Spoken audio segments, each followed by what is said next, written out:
Good evening, everybody. Thank you so much, Uncle, for that wonderful introduction.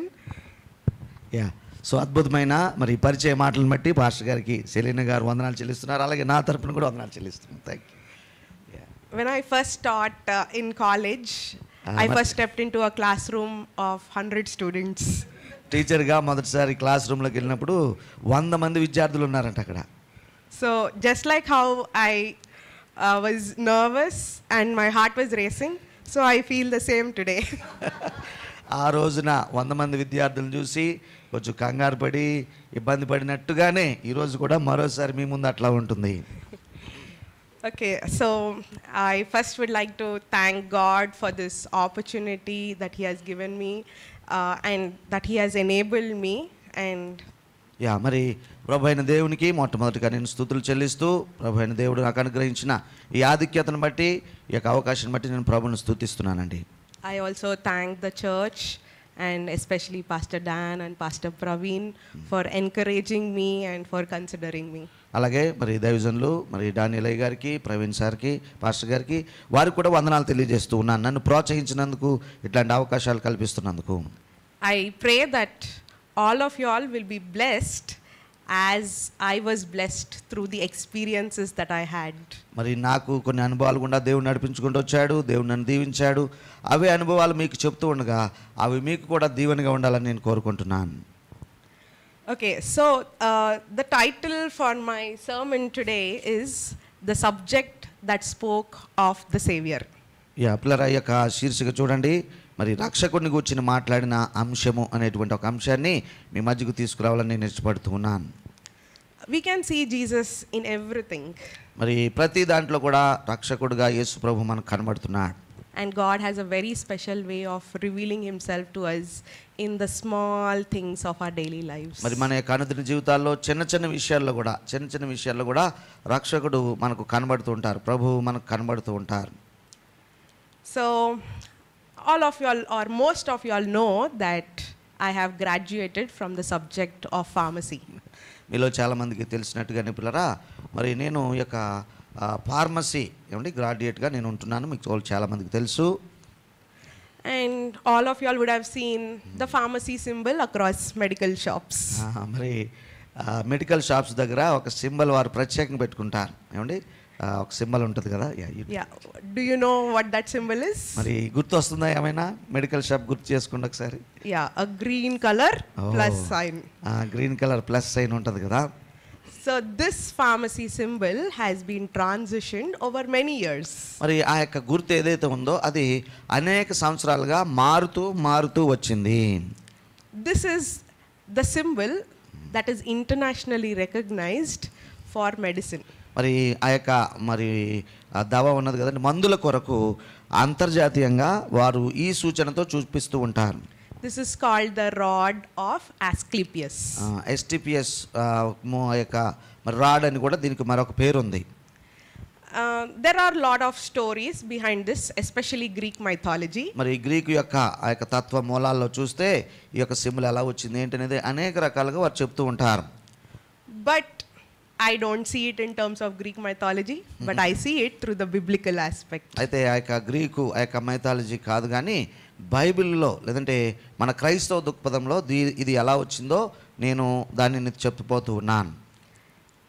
This is now the current symbol that you always see across a pharmacy. మరి ఆ యొక్క మందుల షాపుల దగ్గర మనకు సర్వసాధారణంగా ఈ యొక్క ఆకుపచ్చని రంగులో ఉన్న ఈ యొక్క ప్లస్ సైన్ మనకు కనబడుతూ ఉంటుంది. Now what is this comparison that I'm making here? So ఈ రెండింటికి ఏదైనా పోలిక నేను చెప్పబోతున్నానంటే ఎలా ఉంటుంది? Yeah, this is what also changed my perspective. చూడండి, ఇది నా దృక్పథాన్ని మార్చిందండి. And I used to hate the symbol of snake. మరి పాము యొక్క ఆ యొక్క బొమ్మ అంటేనే నాకు అసలు భయం, దాన్ని నేను అసహించుకునేవాడిని. All of us are the same. పాము అంటే ఇష్టపడే వాళ్ళు ఇక్కడ ఎవరు ఉంటారంటే నేను నమ్మను. అది మనందరం కూడా సరసాధారణంగా అసహించుకుంటాం. Why do we hate it? ఎందుకు మనం అసహించుకుంటాం? It's just another animal that God created. దేవుడు చేసిన మరొక సృష్టే కదా అది కూడా. But it takes us back to many years ago. కాబట్టి పాము ఆ యొక్క బొమ్మను చూడగానే అన్నట్టుగా సర్పం బొమ్మను చూడగానే అనేక వేల సంవత్సరాల వెనకకు మనల్ని తీసుకొని వెళ్ళిపోతుంది. Yeah, that the devil in the form of the serpent. ఆ యొక్క అపవాది సర్పం రూపంలో directed or probably tempted Eve, and then that's how the whole chaos started in the world. ఈ లోకంలో ఈ రోజున మనం చూస్తున్న గందరగోళం ఏదైతే ఉందో ఆ రోజున చాలా సంవత్సరాల క్రితము అవ్వమ్మతో సర్పరూపంలో అపవాది మాట్లాడి వారు చేసిన పని యొక్క మరి ఫలితాలు ఇప్పటికీ మనం అనుభవిస్తున్నాం కదా. So I didn't like it at all. I used to hate it. If I see it on the road, I was like, oh God, done. The day is done. It's all wrong. చూసారా, మరి ఆ యొక్క సర్పము బొమ్మ కానీ లేదంటే జీవి కానీ ఎక్కడన్నా రోడ్డు మీద రహదారిలో కనబడితే ఎంతో భయము, అసహ్యము, ఈరోజు ఇంకా అయిపోయింది నాది అని అనుకునేదాన్ని ఎప్పుడైనా చూస్తే. But it's not like that. అయితే అలాగ అనుకోనక్కర్లేదండి. Just like how you are seeing the symbol. మరి ఈరోజు ఎలాగైతే మనం ఆ యొక్క చిహ్నంలో దాన్ని చూస్తున్నామో, the transition from the snake to a cross, మరి ఆ యొక్క సర్పం రూపంలో ఉన్న ఆ యొక్క చిహ్నం నుండి ఒక సిలువ రూపంలోనికి అది ఎలా వచ్చిందో అనేటువంటిది చూస్తే we will also see how God transitions us. మరి మన యొక్క రూపం విషయంలో కూడా లేదంటే మన విషయంలో కూడా దేవుడు మనల్ని ఎలాగో మార్చుతాడు అనేది మనం చూడవచ్చు. So the verse that changed my whole perspective, మరి ఒక వచనం ఉందండి, అది నా ఉద్దేశాన్ని మరి మార్చివేసింది. is from the book of John chapter 3 verses 14 to 16, which was read to us by Manohar. మరి ఇందాక బాబు చదివినట్టుగా ఆ యొక్క వాక్య పఠన సమయంలో ఆ వచనం ఏమిటంటే యోహాను సువార్త 3వ అధ్యాయము 14 నుండి 16 వచనాలు. Just as Moses lifted up the snake in the wilderness, so the Son of Man must be lifted up, that everyone who believes may have eternal life in him. For God so loved the world that he gave his one and only Son, that whoever believes in him shall not perish but have eternal life. ఆ యొక్క 14 నుండి ఉన్నటువంటి వచనాలు, అరణ్యంలో మోషే సర్పంను ఎలాగూ ఎత్తెనో అలాగే విశ్వసించు ప్రతివాడును నశింపక ఆయన ద్వారా నిత్యజీవం పొందినట్లు మనుష్య కుమారుడు ఎత్తబడవలెను. దేవుడు లోకముని ఎంతో ప్రేమించెను, కాగా ఆయన తన అద్వితీయ కుమారునిగా పుట్టినవాని యందు విశ్వాసముంచు ప్రతివాడును నశింపక నిత్యజీవం పొందినట్లు ఆయనను అనుగ్రహించెను. These are the words that Jesus spoke to a Jewish Pharisee leader, Nicodemus. నికోదేము అనేటువంటి యూదుల పరిసయ్యుల అధికారితో ప్రభువైన యేసుక్రీస్తు ఈ మాటలు చెప్పినాడు. He came to meet Jesus during the night. మరి రాత్రి సమయమందు ఈ వ్యక్తి ప్రభువును కలుసుకోవడానికి వచ్చాడు. He came because he was afraid of public noticing him, so he came in the night. కాబట్టి ఈ యొక్క అధికారి మరి మనుషులకు భయపడి అన్నట్టుగా ఏమండి రాత్రిపూట వచ్చి ప్రభువును కలుసుకున్నాడు. And he was talking, and Jesus talks to him about being born again, and now Nicodemus was struggling to understand the concept of being born again. మరి యేసు ప్రభు అతనితో తిరిగి జన్మించుడనే అంశాన్ని గురించి మాట్లాడినప్పుడు ఈ యొక్క నికోదేముకి అది ఒక పట్టాన అర్థం కాలేదు, దాన్ని అర్థం చేసుకోవడానికి చాలా కష్టపడ్డాడు. And Jesus was talking about this concept of new birth, new life, to gain entrance into the kingdom of God. దేవుని రాజ్యంలో ప్రవేశించుటకు ఏమండి ఈ యొక్క నూతన జన్మ ఏమండి ఈ అనుభవాలన్నిటిని గురించి ప్రభు అతనికి బోధించుకుంటూ వచ్చాడు.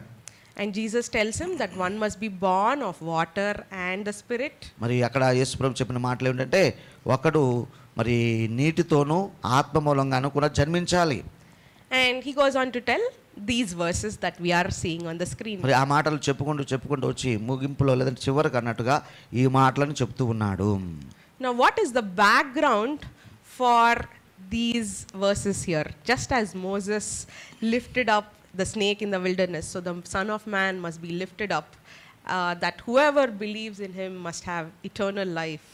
So what is the background for this? కాబట్టి ఈ యొక్క 14-15 వచనాల్లో ఏదైతే ఉందో మోషే సర్పంను అరణ్యంలో ఎత్తాడన్న దానికి దీని యొక్క మరి నేపథ్యాన్ని చూడగలిగితే ఒకసారి మరి ఏమై ఉంటుందో చూద్దాం.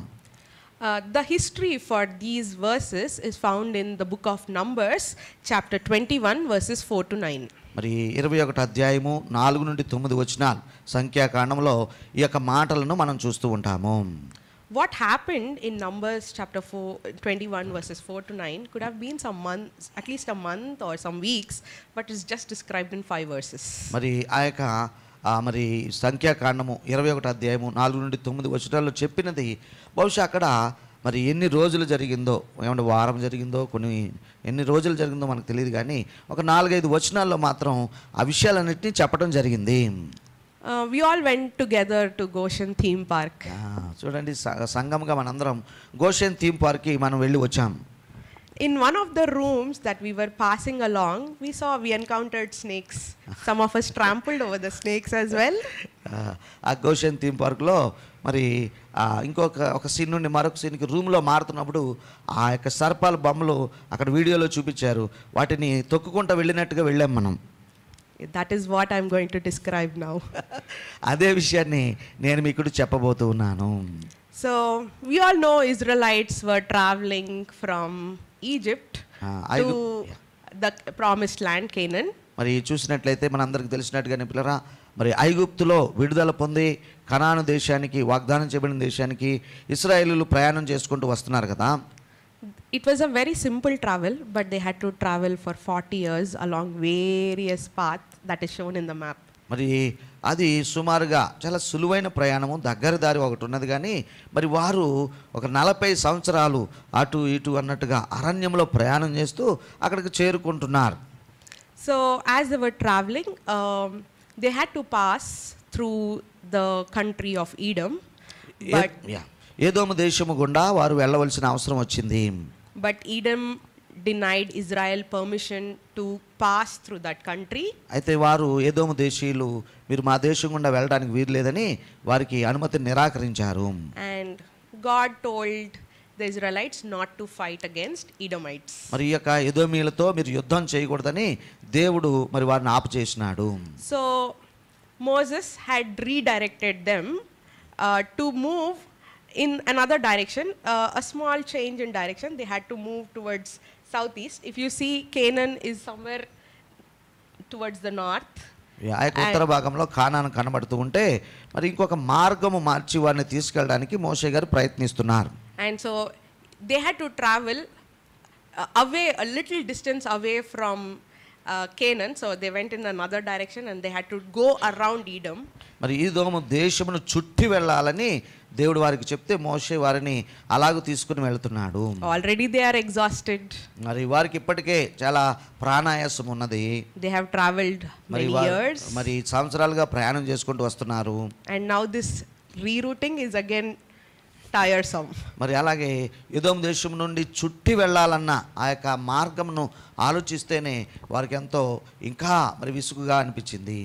Now at this point, ఈ యొక్క సమయంలో Israelites grew very impatient. మరి వారికి మరి ఆ యొక్క మరి అసహనం కలిగిందండి. Just a few verses before, the Israelites had a war with some of the Canaanites. మరి అక్కడ స్థానికులతో కనానీయులతో అంతకు ముందే అంటే కొన్ని వచనాల ముందే అన్నట్టుగా వారు కనానీయులతో పోరాటం చేశారు.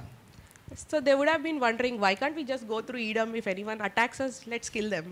కాబట్టి యుద్ధం చేసి మరి అప్పుడే వచ్చారేమో ఉంటున్నారేమో, ఏదోము దేశంలో కూడా బడి వెళ్దాము, ఎవరైనా ఎదురొస్తే వారిని కూడా మరి యుద్ధంలో సంహరించినట్టుగా ముందుకు వెళ్దామన్న ఉద్దేశంతో వారు ఉన్నారు. So because of the change in the direction, మరి అయితే మార్గం ఎప్పుడైతే మార్చబడిందో they were upset and they started to grumble against God and Moses. మరి మోషేకు విరోధంగా, దేవుడికి విరోధంగా మరి వారు సనగడం ప్రారంభించారు. They started grumbling, why did you bring us up out of Egypt? మరి ఇంకా మరి ఇంకా ఇలాగంటాం కూడా ప్రారంభించారు. అసలు మమ్మల్ని ఎందుకు ఐగుప్తుల నుంచి ఎందుకు తీసుకొచ్చారు అన్నట్టుగా మాట్లాడుతూ ఉన్నారు. For there is no food, no water, and we loathe this miserable food. మరి మాకు ఇవ్వబడుచున్న ఆహారము మేము విసిగిపోయాం, ఇక్కడ సరైన ఆహారం లేదు, భోజనం లేదు అన్నట్టుగా వారు సనుక్కుంటూ వస్తున్నారు. I'm sure we know what is the gracious providence that God has provided them in the desert. మరి ఆ యొక్క అరణ్య యాత్రలో పిల్లరా దేవుడు వారికి ఏమండి బలవర్ధకమైన ఆహారం ఇచ్చాడని నేను అనుకుంటున్నాను. మనకు అది తెలుసు. మన్నా అండ్ క్వేల్, మరి పూరేళ్ళు ఇచ్చాడు, రోజు మన్నా వచ్చేది. But they were grumbling and they despised the food that God graciously provided for them. కాబట్టి దేవుడు వారికి కృపతో ఇచ్చినటువంటి ఆహారమును వద్దనుకుంటున్నారు, దాన్ని ఇష్టపడటం లేదు, పైగా సనుగుతున్నారు, గొనుగుతున్నారు. They were very tired. మరి అలసిపోయారు ఒక పక్కన.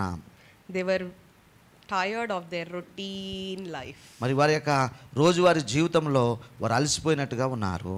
They had to settle down when the cloud of God settled down. They had to get up and move when the cloud of God went. చూసారా, ఆ యొక్క మేఘస్తంభము క్రిందకు దిగితే వారు అక్కడ మరి బస చేయాల్సి ఉండింది.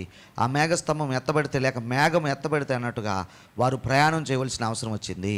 Collect manna, eat it, again collect quail, cook and eat it. That's their routine. మరి వారి యొక్క మరి రోజువారీ దినచర్య ఏమిటంటే దేవుడు మాంసం ఇచ్చినప్పుడు ఆ పూరేలను పట్టుకుని తిన్నారు, మరి చేసుకున్నారు. అలాగే రోజు కూడా అన్నట్టుగా మన్నాను సేకరించుకునేవారు, దాన్ని మరి ప్రక్రియ చేసుకుని తయారు చేసుకున్నట్టుగా తింటూ ఉండేవారు. They grumbled against God. ఇదే వారి యొక్క దినచర్య. దేవుడి మీద వారు సరగటం ప్రారంభించారు. They were the ones who cried out to God in Egypt, bring us up out. మరి ఐగుప్తులో ఉన్నప్పుడు అక్కడ మొరపెట్టింది కూడా వీళ్ళే, మమ్మల్ని బయటికి నడిపించు ప్రభా, మరి మమ్మల్ని విడిపించు ప్రభా అని మొరపెట్టింది కూడా వాళ్ళే. God heard their cry and brought them out of Egypt. మరి దేవుడు వారి యొక్క మొరను విన్నాడు, ఐగుప్తులోంచి వారికి విడుదలను కలగజేశాడు. And Israelites were some of the most privileged people to see the hand of God, physical presence of God. మరి ఈ యొక్క ఇశ్రాయేలీలు ఏమన్నా ఎంత ఘనులంటే, ఎంత ఆశీర్వదింపబడిన వారంటే, దేవుని మహాశక్తిని, ఆయన హస్తాన్ని అక్షరాలా చూశారన్నట్టుగా ఆయన శక్తి కార్యములను కళ్ళారా చూచిన యోగ్యత ఈ ఇశ్రాయేలు వారికి ఉన్నది. They lacked no good thing, but still they grumbled and rebelled against God. మరి వారు ఎన్నో అద్భుత కార్యములు చూశారు, దేవుని హస్తాన్ని సమీపంగా చూశారు, అయినప్పటికీ వారు సనుగుతున్నారు, గొనుగుతున్నారు, మరి దేవునికి వ్యతిరేకంగా తిరుగుబాటు చేస్తున్నారు. So the Lord sent venomous serpents among the people as judgment, so many people died. కాబట్టి ఈ యొక్క సనుగులు గొనుగులకు దేవుడు ఏమంటే కోపగించుకుని అన్నట్టుగా మరి విస్థాపకరములైన సర్పములను వారి పాళెంలోనికి వచ్చాయి, అవి కరవగా కొంతమంది చనిపోయారు. God's judgment was sudden and many people died as an outcome. మరి దాని యొక్క అకస్మాత్తుగా దేవుని కోపం చెలరేగింది, ఈ సర్పాలను పంపించాడు, మరి చాలామందిని కరవగా వారు చనిపోయారు. It was probably like COVID. మరి బహుశా మనకు అప్పుడప్పుడు ఈ యొక్క మరి కోవిడ్ మహమ్మారిని గురించి మాట్లాడుతుంటారు చూడండి, అట్లనే అకస్మాత్తుగా వచ్చింది. People must have been just dying. Everywhere you see dead bodies. మరి ఆ సమయంలో అన్నట్టుగా అంటే ఎక్కడ చూసినా ఏదో ఒక వనరవాత ఎవరో ఒకరు చనిపోయారని శవాలు ఇవన్నీ కూడా కనబడుతున్న పరిస్థితి. It was an epidemic. మరి అది నిజంగానే ఒక మహమ్మారి. This time ఈ the సమయంలో people acknowledged their sin. మరి ఇదంతా జరుగుతూ ఉండగా ప్రజలకు అర్థమైంది దేవుడు కోపగించాడు, శిక్షించాడని. వారు మరలా తమ పాపాలను ఒప్పుకుంటున్నారు. They came to Moses. మరి మోషే దగ్గరికి పరిగెత్తుకుంటూ వచ్చారు. And they asked him to pray for a remedy. మరి చూసారా ప్రభువా, మరి మోషే మా కొరకు ప్రార్థించు, ఈ విపత్తు నుండి విడిపించేలాగా ప్రార్థించు, ఒక పరిష్కారం చెప్పని చెప్తున్నారు. The people were dying, so they needed help. ప్రజలేమో చనిపోతున్నారు సర్పకాట్లను బట్టి, వారికి అవసరము మరి సహాయము అత్యవసరంగా ఉండింది. So Moses prayed. కాబట్టి మోషే ప్రార్థన చేశాడండి. Why couldn't the Israelites pray? మరి ఇశ్రాయేలు ప్రార్థన చేయొచ్చు కదా. But Moses prayed. అయితే మోషే వారి తరపున ప్రార్థన చేసినాడు. And God heard Moses' prayer. మరి మోషే యొక్క ప్రార్థనలను దేవుడు అంగీకరించాడు. God intervened. మరి దేవుడు అక్కడ కల్పించుకున్నాడండి. And God gave a remedy plan. మరి దేవుడు కల్పించుకొని చూచి వారికి ఒక పరిష్కార మార్గాన్ని తెలియజేశాడు. So God told Moses to make a bronze serpent and put it on a pole. మరి కాబట్టి మోషేకు దేవుడు చెప్పిన పరిష్కారం ఏమిటంటే ఒక ఇత్తడి సర్పమును చేసి ఒక కర్ర మీద దాన్ని నిలబెట్టమని చెప్పాడు. So everyone who were in Israel who had been bitten by the snake, మరి కాబట్టి ఇప్పుడు పాళెంలో ఉన్న ఇశ్రాయేలీయులు ఎవరైతే సర్పం చేత కరవబడ్డారో వారందరూ కూడా they would live when they looked to the serpent. మరి వారు ఆ యొక్క ఇత్తడి సర్పం వైపు చూచినప్పుడు వారు బ్రతికేలాగా చేశాడు. So all of them looked towards the serpent. కాబట్టి వారందరూ కూడా ఆ యొక్క ఇత్తడి సర్పమును చూచి And they went on to live. మరి వారు బ్రతకడానికి ప్రారంభించారు. And those who lived went into the promised land. మరి అలా బ్రతికిన వారు పిల్లరా వారి యాత్రలో మరలా కనాను యాత్రలో వారు ముందుకు వెళ్ళారు. What a strange experience the Mari. Israelites had. చూడండి ఎటువంటి ఒక చెప్పుకోదగ్గ అనుభవం గుండా వారు వచ్చారు కదా. God asked them not to create any images. Now what is this bronze image of a serpent? అంతకుముందు దేవుడేమో మరి మీ ఏ రకమైన ప్రతిమను చేయకూడదు అని చెప్పిన దేవుడే ఇప్పుడు అంటున్నాడు ఒక ప్రతిమను చేసుకోండి అని చెప్తున్నాడు. And also when Moses created a calf and he put it and all the Israelites were worshipping, we know what happened. There was another epidemic there. There was God's judgment again there also. మరి అలాగే వారికి పూర్వకాలంలో అంటే వారు మరి ఒక దూడను చేసుకున్నారు కదా. దూడను చేసుకుని ఆరాధించినప్పుడు అక్కడ కూడా దేవుని తీర్పుకు వారు గురయ్యారు. And now this same God is asking Moses to create an image of the serpent and put it on the pole. కాబట్టి ఇక్కడ మరి దేవుడు మరలా మోషేకి చెప్పి ఇత్తడితో సర్పరూపమును చేసి దాన్ని వేలాడదీనైనా లేదంటే దాన్ని నిలబెట్టు మరి అని చెప్తూ ఉన్నాడు. Now and that too what was to be on the pole? The image of a serpent. మరి చూడండి నిలవబెట్టింది ఏమిటది? మరి ఆ యొక్క సర్పరూపము.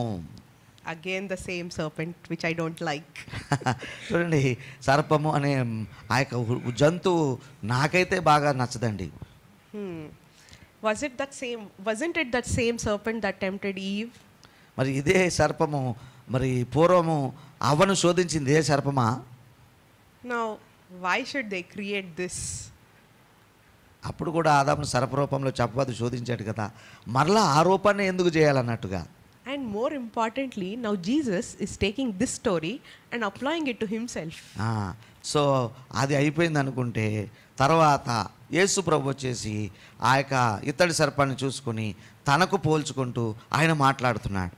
Jesus was telling Nicodemus that everybody who is born of the Spirit would enter the kingdom of God. నికోదేముతో దేవుడు యేసు ప్రభు మాట్లాడుతూ చెప్పాడు కదా, ఆత్మ మూలంగా జన్మించిన ప్రతి వాడును పరలోక రాజ్యంలో ప్రవేశిస్తాడని చెప్పుకుంటూ వస్తూ, and if they are saved they would experience eternal life, and I believe this is the work of the Spirit. మరి ఆత్మ కార్యము జరిగి వారు పరలోక రాజ్య ప్రవేశాన్ని పొందుకుంటారనేటువంటిది నికోదేముతో యేసు ప్రభు చెప్పుకుంటూ వచ్చాడు. అది నేను నమ్ముచున్నాను.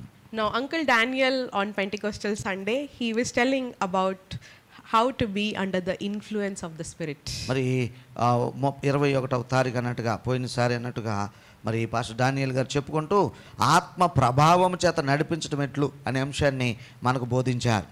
Let's see how being under the influence of the Spirit leads us to believe in Jesus as well. మరి కాబట్టి ప్రభు అయిన యేసుక్రీస్తునందు విశ్వాసం ఉంచడానికి ఆత్మ నడిపింపు లేక ఆయన ప్రభావం ఏ రీతిగా ఉంటుందో ఒక నిమిషం నేను నీతో చెప్తాను. So Jesus was lifted up like how Moses lifted up the serpent. కాబట్టి మోషే ఆ పూర్వపు దినాల్లో సర్పంని ఎలాగైతే ఎత్తాడో ఇప్పుడు యేసు ప్రభు ఎత్తబడవలనట. We all know that Jesus died on the cross. మనకు తెలిసినట్టుగా ప్రభు యేసుక్రీస్తు సిలువలో చనిపోయినారు. And we all believe that Jesus died on the cross for us. మరి అలాగే ఆ విషయాన్ని ఇక్కడ కూర్చున్న మనందరం కూడా ప్రభు యేసుక్రీస్తు కల్వరి సిలువలో నా కోసమే చనిపోయాడు అన్నట్టుగా మనం నమ్ముతూ ఉన్నాం. I want to draw comparison of the image of the bronze serpent and how Jesus died and how that is a remedy for us through this understanding and the story here. మరి ఈ యొక్క మరి సంభవము లేదంటే సంఘటన చూసాం కదా. మోషే నిలవబెట్టిన ఇత్తడి సర్పం యొక్క ప్రతిమ, అలాగే ప్రభువైన యేసుక్రీస్తు వారి సిలువలో చనిపోవడం, ఈ రెండింటికి మధ్య పోలికలు మనం చూద్దాము. So just as those who looked in faith to the serpent, to the image of the serpent in the wilderness were healed, so those who look to Jesus in faith will have eternal life.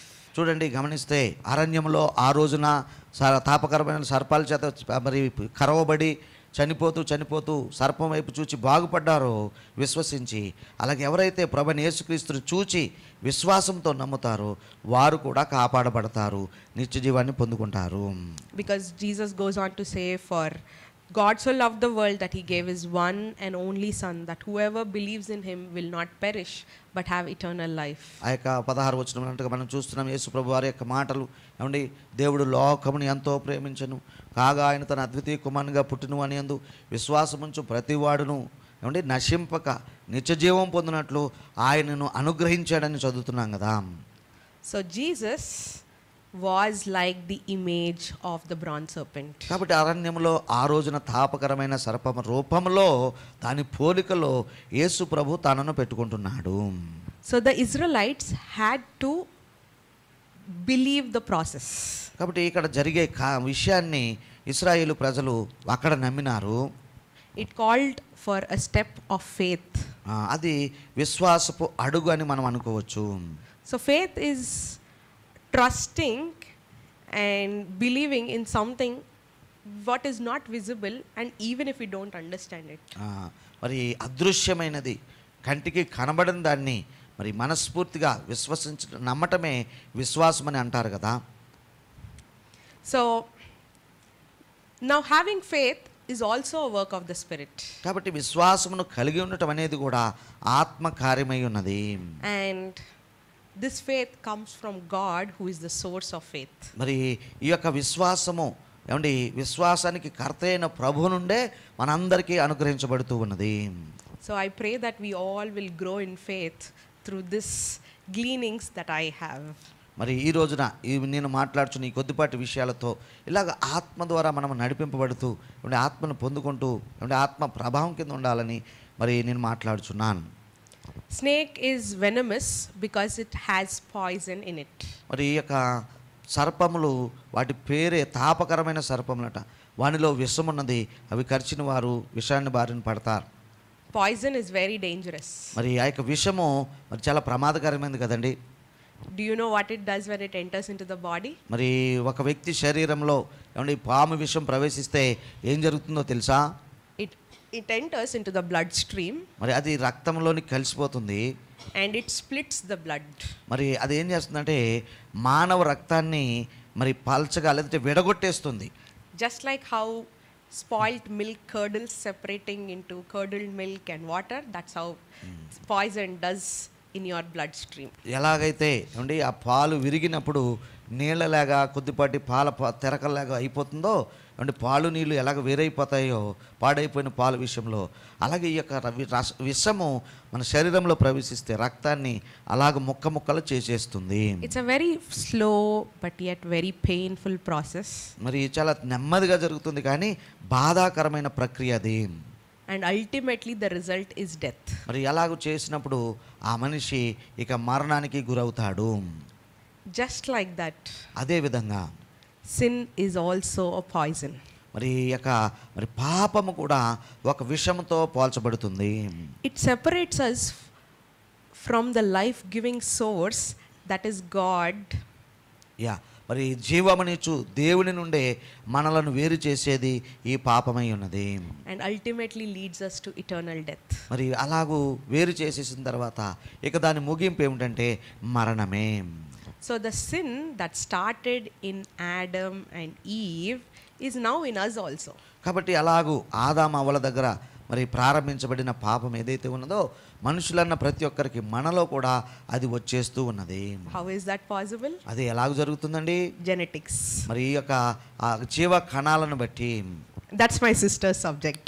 అది genetics ఇక్కడ మా సహోదరి యొక్క subject అది. Okay. So whatever our parents have, మరి మన తల్లిదండ్రులు ఏదైతే కలిగి ఉన్నారో we will also have. మరి అది మనం కూడా పొందుకుంటాము. Because we bear the image of our parents. మరి మన యొక్క తల్లిదండ్రుల యొక్క ఆ యొక్క లక్షణాలను మరి రూపాన్ని మనం పొందుకుంటాం కదా. They all had sin. మరి వాళ్ళకి పాపం ఉన్నది.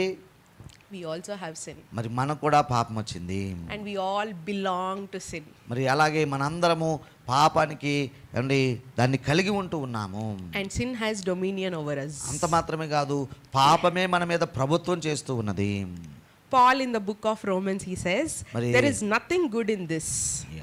మరి పౌలు గారు రోమీలకు రాసిన పత్రిక అంటున్నాడు ఈ శరీరమందు మంచిది ఏదియూ లేదు. Law of sin holds me in power because sin is still in me. మరి ఈ పాప నియమం ఏదైతే ఉన్నదో మరి ఈ ధర్మశాస్త్రం ఏదైతే ఉన్నదో నాలో ఉన్న పాప నియమాన్ని అది బయటకు తీసుకొని వస్తూ ఉన్నది. Oh, what a miserable person I am. Who will free me from this life that is dominated by sin and death? ఇట్టి పాపానికి లోనైన శరీరం నుండి నన్నెవడు విడిపిస్తాడు? అయ్యో నేనెంత మరి దౌర్భాగ్యుడును అన్నట్టుగా ఆయన మాట్లాడుతున్న మాటలు గమనించవచ్చు. And Paul also goes on to say, everybody have sinned, all have sinned and they have fallen short of the glory of God. మరి అలాగే ఇదే పత్రికలో పౌలు గారి మాటలు మనం వింటే పిల్లరా, ఇదిగో ఏ భేదమును లేదు, అందరూ పాపం చేసి దేవుడు అనుగ్రహించే మహిమను పొందలేకపోతున్నారని విలపిస్తున్నాడు కదా. So the sin that is poison is in us. కాబట్టి విషరూపంలో విషానికి పోల్చబడిన పాపము మనలోనికి వచ్చేసింది. And we are all doomed to death. మరి మన మార్గం ఇక మరణానికి వెళ్ళిపోతున్నాము. Now who has the ability to live? మరి ఇంకా అందరూ మరణానికి వెళ్ళిపోతే జీవించే వారు ఎక్కడ? Only the righteous have the ability to live. అయితే నీతిమంతులుగా తీర్చబడిన వారికి జీవము కలుగును. So God had to intervene. కాబట్టి దేవుడు జోక్యం కల్పించుకోవాల్సి వచ్చింది. We all need help, just like how the Israelites needed help. కాబట్టి ఆ సమయంలో ఇశ్రాయేలీయులు ఎలాగైతే సహాయాన్ని కావలసి అవసరమైందో మనందరికీ కూడా సహాయం కావాలి. The symbol of the serpent, మరి ఈ యొక్క సర్పం యొక్క మరి ఆ యొక్క సింబల్ చిహ్నం ఏదైతే ఉందో, it represents curse. మరి అది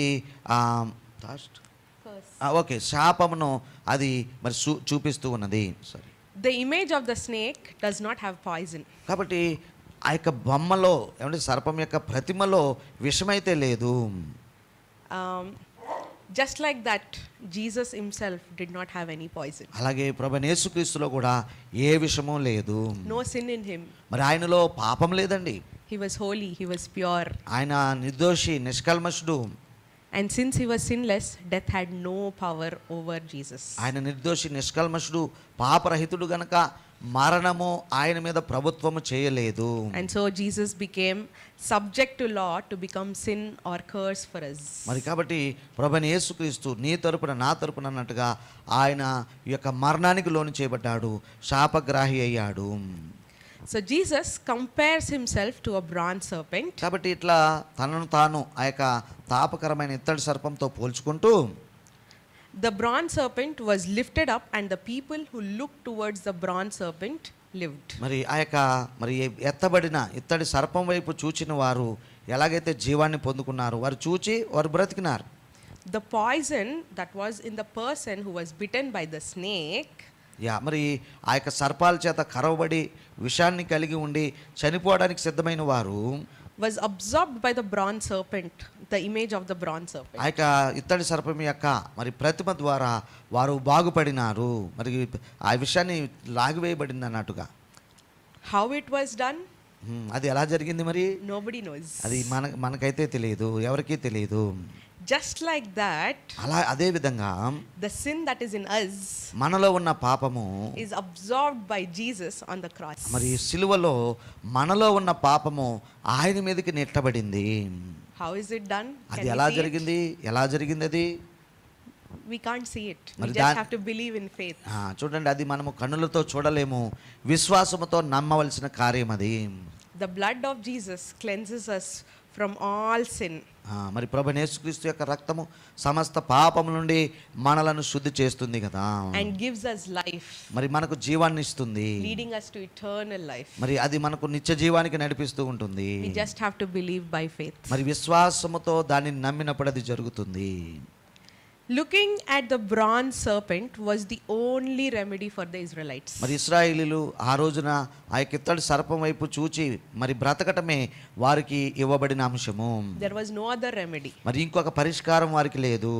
Similarly, all of us who have been poisoned by sin, అలాగే అదే రీతిగా పిల్లరా, పాపమనే విషము చేత నింపబడిన మనకు ఉన్న ఒకే ఒక పరిష్కారం ఏమిటంటే, the only remedy that we have is to look to Jesus and believe that he is the way to experience freedom from sin. మరి పాపం నుండి విడుదల, స్వాతంత్ర్యాన్ని పొందుకోవడానికి ఒకే ఒక్క పరిష్కార మార్గము ప్రభువైన యేసుక్రీస్తే మనకు.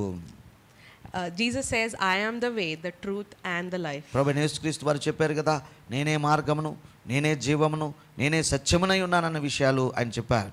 There is no other way to be freed from sin. మరి పాపం నుండి విడిపింపడానికి మరొక మార్గము లేదు except Jesus. మరి ప్రభువైన యేసుక్రీస్తు తప్ప మరొక మార్గము లేదు.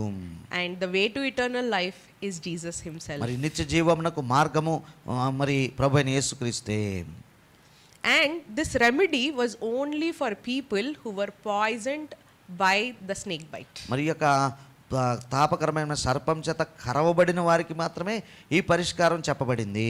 Those who were not bitten did not need to experience. మరి ఎవరైతే సర్పాల చేత కరవబడలేదో వారు ఈ అనుభవం గుండా వెళ్ళనక్కర్లేదు. So only those of us who recognize the need for forgiveness. మనలో కూడా ఎవరైతే మరి నాకు పాప క్షమాపణ అవసరము అని గుర్తించిన వారు మాత్రానికే will experience the forgiveness of Jesus. మరి గుర్తించి ఏమండి దానిని పొందుకుంటాం. అప్పుడు అడిగినప్పుడు ఆ యొక్క పాప క్షమాపణను మనం పొందుకుంటాము. Jesus was telling these words to Nicodemus, who was a Pharisee. మరి పరిసయ్యుడైనటువంటి నికోదేము అన్న ఆయనకి ఈ మాటలు యేసుప్రభు చెప్తూ ఉన్నారు. Pharisees were people who strictly followed the law. పరిసయ్యులు ధర్మశాస్త్ర గ్రంథాన్ని తీవ్రంగా తీసుకుని వారి దానిని పాటిస్తారు. And since they were law followers, they considered themselves righteous. మరి వారు ధర్మశాస్త్రాన్ని ఏమండి ఖచ్చితంగా పాటిస్తారు కాబట్టి మేము నీతిమంతులమని వారు అనుకుంటున్నారు. So but Jesus was telling these words to Nicodemus. That means he also needed forgiveness. మరి అలాగ అనుకుంటున్న నికోదేము లాంటి ఆయనకు కూడా ప్రభు అయిన యేసుక్రీస్తు ఈ మాటలు చెప్పాడంటే ఆయన కూడా క్షమాపణ అవసరం అనేటువంటిది. There are times that we might think, I didn't do any bad things. మరి కొన్నిసార్లు మనం కూడా అనుకుంటాం, నేను ఏ తప్పు చేయలేదు కదా, చెడ్డ కార్యం ఏమి చేయలేదు కదా, I'm not a murderer. మరి నేను నరహత్య చేయలేదు, I'm not a thief. మరి నేను దొంగతనం చేయలేదు, I'm doing everything correct. మరి నేను ప్రతిదీ మరి మంచిగానే సరిగానే చేస్తున్నాను. We might think like that. మరి అలాగ మనం అనుకుంటాం కొన్నిసార్లు. But we also need forgiveness. మరి మనకు కూడా క్షమాపణ అవసరము. Because the Bible says there is no one who is righteous. ఎందుకంటే బైబిల్ చెప్తున్నది నీతిమంతుడు లేడు. And all have sinned and come short of the glory of God. మరి ఒక్కడును లేడు, అందరూ పాపం చేసి దేవుడిచ్చే మహిమను పొందలేకపోవచ్చు ఉన్నారు. This remedy was grace. ఈ యొక్క పరిష్కారము లేదంటే దేవుడు చూపిన ఆ యొక్క మరి పరిష్కారము కృప. The Israelites deserved to die because they were grumbling and they rebelled against God. మరి సనుగుతూ సర్పాల చేత కరవబడి చనిపోయి వారు అనుభవిస్తున్నారు. వారు చేసిన దానికి తప్పుగా ప్రతిఫలన అనుసరిస్తున్నారు అన్నట్టుగా. So Jesus also gave us that remedy in grace. He gave himself in grace. It is a gift of grace that we receive Jesus. మరి ప్రభువైన యేసుక్రీస్తును నీవు నేను పొందుకున్నామంటే అది కూడానండి కృపావరమే. అది కూడా కృపతో ఆయన మనకు అనుగ్రహించబడ్డాడు. And they didn't have to do, the Israelites did not have to do any kind of hard work. They did not have to walk to see the serpent or crawl to see the serpent or give money to somebody to see the serpent. ఇశ్రాయేలీయుల అరణ్యంలో వారు ఆ యొక్క కర్ర మీద నిలబెట్టిన ధ్వజం మీద నిలబెట్టిన సర్పాన్ని చూడడానికి మరి ప్రాకి రావడము, లేదంటే దాని కొరకు ప్రయత్నం చేయడము, మరోలాగా ప్రయత్నం చేయడము, లేదంటే ఎవరికైనా పైకమిచ్చి మేము చూడాలని చెప్పడము అనేటువంటిది ఏమీ లేదు. Similarly, అదే రకంగా మనకు Christ is sufficient. మరి ప్రభువైన యేసుక్రీస్తు సరిపోయిన వాడు. We don't have to do anything to experience the forgiveness of God. మరి ఆ యొక్క యేసుక్రీస్తు ఇచ్చే మరి క్షమాపణ అనుభవించాలంటే మనం ఏమీ కూడా చేయనక్కర్లేదు. No charity, no sacrifices. బలి అర్పణలు అక్కర్లేదు, ప్రేమ కార్యములు దాన ధర్మములు అక్కర్లేదు. All we need to do is just look to Jesus in faith. మరి విశ్వాసముతో ఆయన వైపు చూడటం ఒక్కటే మార్గమై ఉన్నది. When the Israelites looked at the bronze serpent, they experienced the power of God. ఇశ్రాయేలీయులు ఆ సర్పం వైపు చూచి దేవుని శక్తిని వారు అనుభవించగలిగినారు.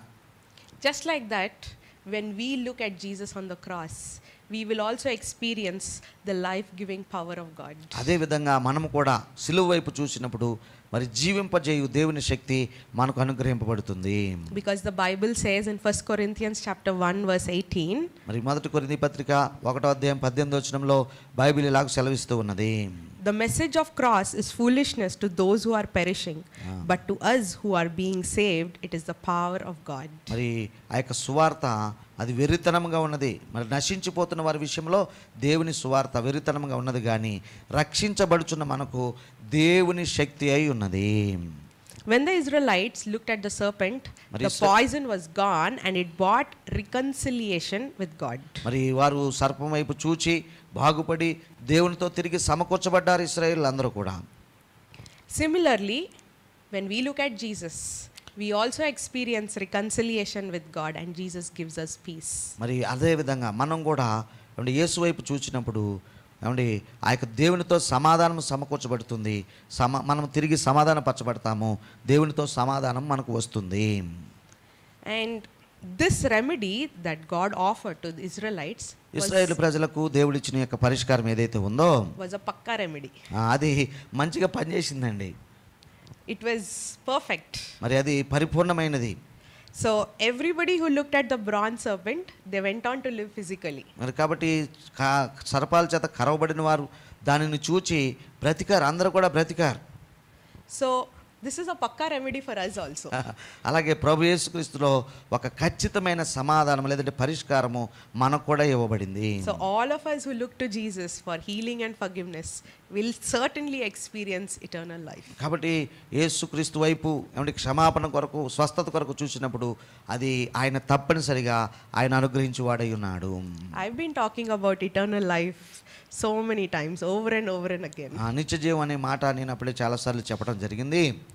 Now what is this eternal life? మరి ఈ యొక్క నిత్య జీవం అంటే ఏమిటి నిజానికి? This eternal life is a life that begins when you start having a relationship with God. దేవునితో సమాధానం ఎప్పుడైతే మనకు మరి ప్రారంభమవుతుందో ఆ దినమున ఈ నిత్య జీవం మనలో ప్రారంభమవుతుంది.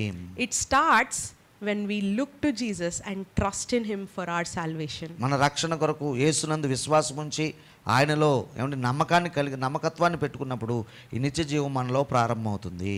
And it does not end at physical death. అయితే అది ఈ యొక్క భౌతిక శారీరక మరణముతో అది ఆగిపోదు.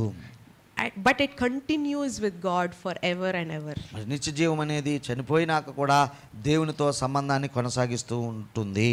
So all of us who believe in Jesus for our salvation have already started experiencing eternal life. కాబట్టి ప్రభువైన యేసుక్రీస్తునందు విశ్వాసం ఉంచి ఆయన నమ్ముకున్న మనందరము నిత్య జీవపు మార్గంలో నడుస్తున్నాము, అందులో ప్రవేశించి ముందుకు వెళుతున్నాము. So we are surely confirmed of eternal life. కాబట్టి మనకు నిత్య జీవము దేవుడు ఏమండి దానిని ఖచ్చితంగా మనకు అనుగ్రహించి ఉన్నాడు.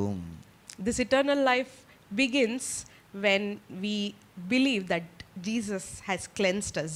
మరి ఈ యొక్క ప్రభు అయిన యేసుక్రీస్తు ఎప్పుడైతే మనల్ని శుద్ధి చేశాడో ఆ రోజున ఈ నిత్య జీవం మనలో ప్రారంభమవుతుంది. Jesus receives us. ప్రభు మనల్ని స్వీకరిస్తాడు. We receive Jesus. మనం ఆయనను స్వీకరిస్తాము. Now Jesus, who is the life-giving source, is now in us. మరి ఆ యొక్క జీవానికి మూలమైన జీవాత్మైన ప్రభు మనలోనికి వస్తున్నాడు. And we are in Jesus. మనం యేసులో ఉంటున్నాము. We are a part of the Trinity. మరి ఆ యొక్క ప్రభులో ఉన్న ఆ త్రిత్వంలో మనం భాగమై ఉన్నాము. We are part of the life-giving source. ఆ యొక్క జీవానికి మూలమైన దాంట్లో మనకు భాగం వచ్చేసింది. Therefore we start to experience eternal life. ఆ రీతిగా మనము నిత్య జీవాన్ని మనము అనుభవిస్తూ ఉన్నాము.